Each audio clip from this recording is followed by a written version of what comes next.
अस्सलाम वालेकुम वीवर्स, कैसे आप सब लोग। उम्मीद करती हूँ खैरियत से होंगे। तो आज की रेसिपी आलू गोश्त की है और ये सारे इंग्रेडिएंट्स इसमें जाएंगे। तो चैनल को सब्सक्राइब कर दें और वीडियो को पूरा देखिएगा। वीडियो के एंड में हदीस पाक भी शेयर करूँगी। और मैंने देगची ले ली है नॉन स्टिक की, उसमें मेल्टेड घी 3 से 4 टेबल स्पून इसमें ऐड कर दिया है। और चैनल को सब्सक्राइब ज़रूर कर दीजिएगा क्योंकि हमें आपके सपोर्ट की ज़रूरत है और ऐसी अच्छी रेसिपीज़ में लेके आती रहूँगी। तो मैंने एक प्याज इसमें काट के ऐड कर दी है ताकि फ्राई कर लूँ मैं मसाला फ्राई करने के लिए, क्योंकि उसमें लुक भी आता है। अगर हम डायरेक्ट ऐसे ही ग्राइंड करके डाल देते हैं तो ना कलर आता है ना ही मसाले का टेस्ट होता है कोई अच्छा सी है। तो मैंने एक प्याज इसमें ऐड कर दी है फ्राई करने के लिए। ये लाइट फ्राई हो चुका है तो मैंने इसमें 1 टीस्पून वाइट ज़ीरा ऐड कर दिया है। उसी भी लाइट फ्लेम पे मैं कुक करूँगी, ज़्यादा कुक नहीं करूँगी कि वो बिल्कुल ही ब्राउन हो जाए। ये देखिए प्याज ब्राउन हो चुकी है तो मैंने इसमें हाफ़ kg मीट ऐड कर दिया है। ये हड्डी वाला गोश्त है, आप बोनलेस भी ले सकते हैं, लेकिन मुझे हड्डी वाला वैसे भी हमारे घर में यूज़ होता है तो हम लोग खा लेते हैं। इसे हम अच्छी तरीके से मिक्स कर लेंगे और इसे हम लाइट फ्राई कर लेंगे, अच्छी तरीके से भून लेंगे, ब्राउन कर लेंगे हम इसे अच्छी तरीके से। ये देखें इसमें इसका जो पानी है वो ड्राई हो चुका है। मैंने इसमें लहसुन अदरक का पेस्ट को ऐड कर दिया है और मैं इसमें बाकी चीज़ें भी ऐड करूँगी।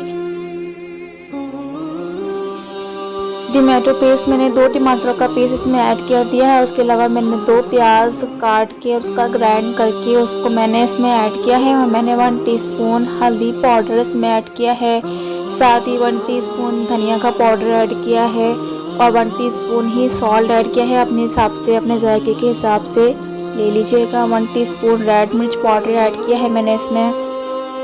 उसी के साथ इसे अच्छी तरीके से हम मिक्स कर लेंगे ताकि गोश्त में तमाम मसाले अच्छी तरीके से मिक्स हो जाएं।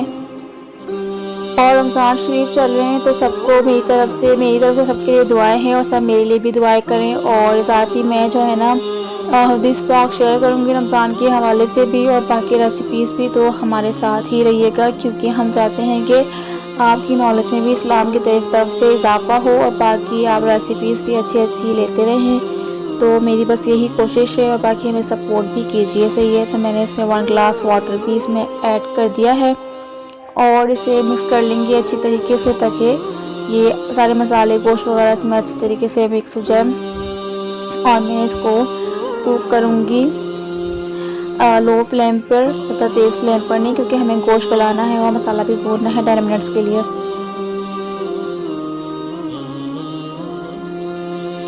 ठीक है, तो उसके बाद मैं चेक करती हूँ कि मसाला भुन चुका है कि नहीं। मसाला तो मेरे ख्याल में भुन चुका है क्योंकि पानी ड्राई हो चुका है। इसमें जो मैंने इसमें पानी ऐड किया था वो ड्राई हो गया है। मैं आलू ऐड कर दिए हैं क्योंकि हम बना रहे हैं आलू गोश्त। मसाला मिक्स हो चुका है ना, तो मैंने इसको अच्छे तरीके से मिक्स कर लेना है। उसके बाद मज़ीद मैं इसे और पकाऊँगी क्योंकि गोश्त बिल्कुल ही गल जाए वरना सालन ख़राब हो जाएगा। ठीक है, इसलिए मैंने मिक्स कर लिया है अच्छे तरीके से। और मैं इसमें 2 गिलास पानी और ऐड कर रही हूँ क्योंकि मैं शोरबा रखूँगी, यानी कि ग्रेवी, और आप में हिसाब से रख लीजिएगा। इसे हम अच्छे तरीके से मिक्स कर लेंगे। मैं इसमें 2 गिलास पानी ऐड करूँगी फॉर ग्रेवी के लिए। तो मैं इसमें 2 गिलास पानी ऐड कर रही हूँ, अपने हिसाब से ऐड कर लीजिएगा। ठीक है, और इसे मिक्स कर लेंगे। बर्तन को भी साफ़ कर लें अच्छे तरीके से ताकि लुक भी अच्छा है और तरीके से ये पके को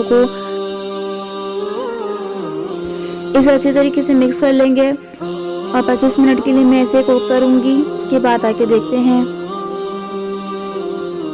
अब देखते हैं कि हमारा मसाला हो गया कि नहीं। मसाला और पानी ड्राई हो चुका है और आलू भी पक चुके हैं और देखें कितनी खूबसूरत सा लुक आ रहा है। अगर प्याज ग्राइंड करके डालते तो आपका ये जो लुक है ना इस तरीके से नहीं आता, वो येलो और सालन ख़राब हो जाता, फिर जायका टेस्ट भी सालन में नहीं आता, ठीक है। और इसकी ग्रेवी जो ना बिल्कुल ड्राई हो चुकी है तो मैंने इसमें पानी ऐड किया है क्योंकि आलू गोश्त ग्रेवी वाला होता है। मैंने इसमें 1 गिलास पानी ऐड किया है, ठीक है। और उसके बाद मैंने थोड़ा सा पानी और डाला, तो मतलब 1 गिलास ही पानी होगा टोटल। तो आप अपने हिसाब से अपने जितनी ग्रेवी रखनी है उतना ही पानी ऐड कर लीजिएगा, ठीक है। मैंने इसे मिक्स कर लिया है। मैंने 7 हरी मिर्चों को ऐड कर दिया है, अपने हिसाब से ले लीजिएगा। मैंने इसमें हरा धनिया काट के बारीक ऐड किया है, ठीक है। और मैं इसे अच्छी तरीके से मिक्स कर लूँगी। धनिया और हरी मिर्चें मिक्स हो जाए, ख़ासतौर पर धनिया, क्योंकि धनिया तो वैसे भी कुक हो जाएगा। फिर मैं इसे थोड़ा सा कुक और करूँगी।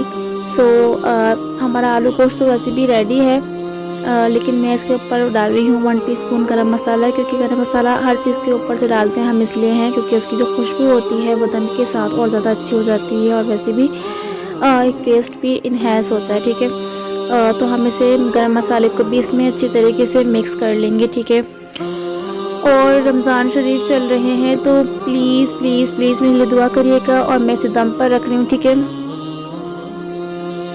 और अब देखते हैं हमारा आलू गोश्त रेडी है। देखिए कितना खूबसूरत सा लुक आ रहा है, ऊपर तार भी आ चुका है और ये देखिए कितना खूबसूरत लग रहा है। आलू गोश्त मेरा फेवरेट है, मैं इसे चावल के साथ खाती हूँ, रोटी के साथ नहीं खाती। कुछ लोग रोटी के साथ खाते हैं, बल्कि ज़्यादातर लोग रोटी के साथ ही खाते हैं, बट मुझे बहुत पसंद है ये चावलों के साथ, तो मैंने इसे चावलों के साथ खाने के लिए बना है स्पेशली। और मुझे शुरू से ही बचपन से ये चीज़ मतलब ये बहुत पसंद है बचपन से। ठीक है, तो आज की रेसिपी तैयार हो चुकी है आलू गोश्त की। देखिए कितना खूबसूरत लुक आ रहा है, कितना खूबसूरत कलर है। और इसी के साथ जो हदीस पाक मैंने आपको शेयर करनी थी तो वो ये है, और रमज़ान के हवाले से, तो वो ये है, रसूलुल्लाह सल्लल्लाहु अलैहि वसल्लम ने फरमाया, रोज़ेदार को 2 खुशियाँ हासिल होंगी। एक तो जब वो अफ्तार करता है तो खुश होता है, और दूसरी जब वो अपने रब से मुलाकात करेगा तो अपने रोज़े का सवाब पाकर खुश होगा। सही बुखारी 1903।